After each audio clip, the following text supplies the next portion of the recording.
So, here at Midnight Rental, it's always 'tis the season for some ho-ho horror, and the holiday season couldn't be a better backdrop for some of horror's most memorable films. But where did the idea for mashing the two together originate? In the early 1900s, there were a few entries that bridged the two themes, such as Christmas Eve from 1913, The Phantom Carriage from 1921, and Who Killed Santa Claus from 1941. The first modern Christmas slasher is considered to be 1972's Silent Night, Bloody Night. 1972 also gave us the first Tales from the Crypt movie, an anthology filmed with selections based off of the EC comic book of the same name. One of the entries was An All Through the House starring Joan Collins. The story involves a wife who has just offed her husband on Christmas Eve and needs to get rid of the evidence and the body, all while a maniac killer donning a Santa suit is out on the loose. This story, when originally printed in the Vault of Horror, would help, along with others, land EC Comics in a huge amount of trouble for what the government referred to as indecent material, resulting in the 1954 Senate hearings, where EC comic editor William Gaines was tasked with defending comic books before the Senate. All of this over Christmas! Simpler times.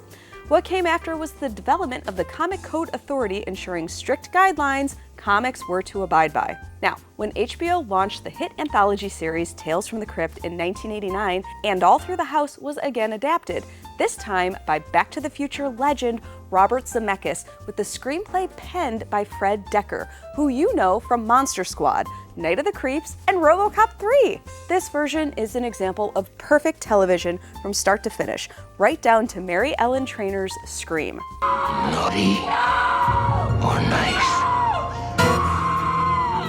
1974 gave us what would come to be considered as the blueprint for Christmas horror with Black Christmas, which, to me, is a perfect horror film directed by Bob Clark. Yes, that Bob Clark, who also gave us A Christmas Story, which is a complete 180, but still clearly steeped in his style. Black Christmas is a perfectly paced film that involves an extremely creepy mystery caller terrorizing a dormitory of college girls. It's the perfect balance of Olivia Hussey, Margot Kidder, Christmas, and house mom Mrs. McHenry. It was really from that point on that made Christmas open season when it came to horror, and the 80s provided us with an onslaught of holiday horror gold. 1980's Christmas Evil, which is also a personal favorite of John Waters. This nasty little entry has little Harry forever traumatized after witnessing Santa and his mom going to town on a different chimney. Steeped in a seasonal Oedipus complex as an adult, he puts on a Santa suit and decides to dole out some Christmas gifts to the less fortunate at a mental institute where all hell breaks loose after his Santa authenticity is questioned.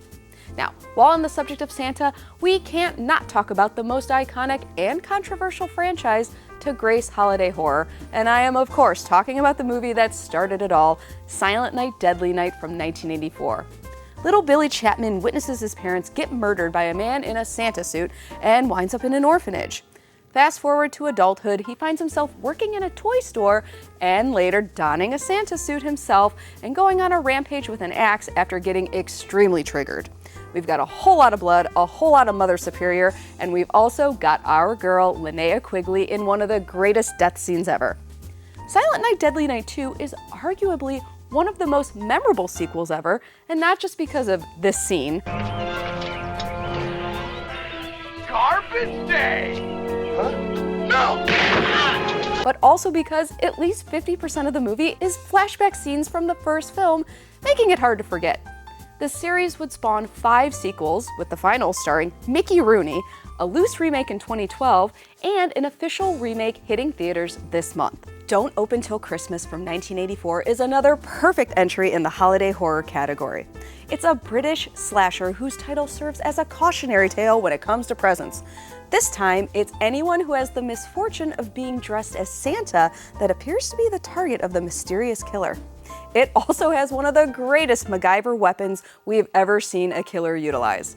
Some of my favorite holiday horror scenes come from this very movie. It's endlessly entertaining and even has a peep show. There are so many other holiday horror films I haven't even mentioned yet, like Elves, Ginger Dead Man, Jack Frost, and I'm not talking about the one with Michael Keaton, Santa Claus, But the one that makes its way to the top of my naughty list is always 2005's Santa's Sleigh, starring Bill Goldberg. I cannot overstate how amazing this movie is. Where do I even begin? The rich storyline, written and directed by David Steinman, the exploding presents, the strip club scene at Gold Diggers, the beautiful stop-motion animation nod to Rankin Bass, the fact that the stars former wrestler Bill Goldberg as our evil Santa. Unfortunately, your time is about to expire. David Steinman gave us what I consider to be the pinnacle of horror scenes, all in under 4 minutes. And he managed to do it while snagging Fran Drescher, Rebecca Gayheart, Chris Kattan, and award-winning actor James Caan along for the ride. If you like your holiday horror with a dash of heart and a double helping of some of the most batshit crazy scenes you will be blessed to see all confined to one film, then buckle up, buttercups. Santa's Sleigh is the gift that keeps on giving. In fact, I think David Steinman might have just dropped by to say hello. Hello, Midnight Rental fans. David Steinman, writer-director of Santa's Sleigh here. And I just wanted to wish you all a very scary Christmas.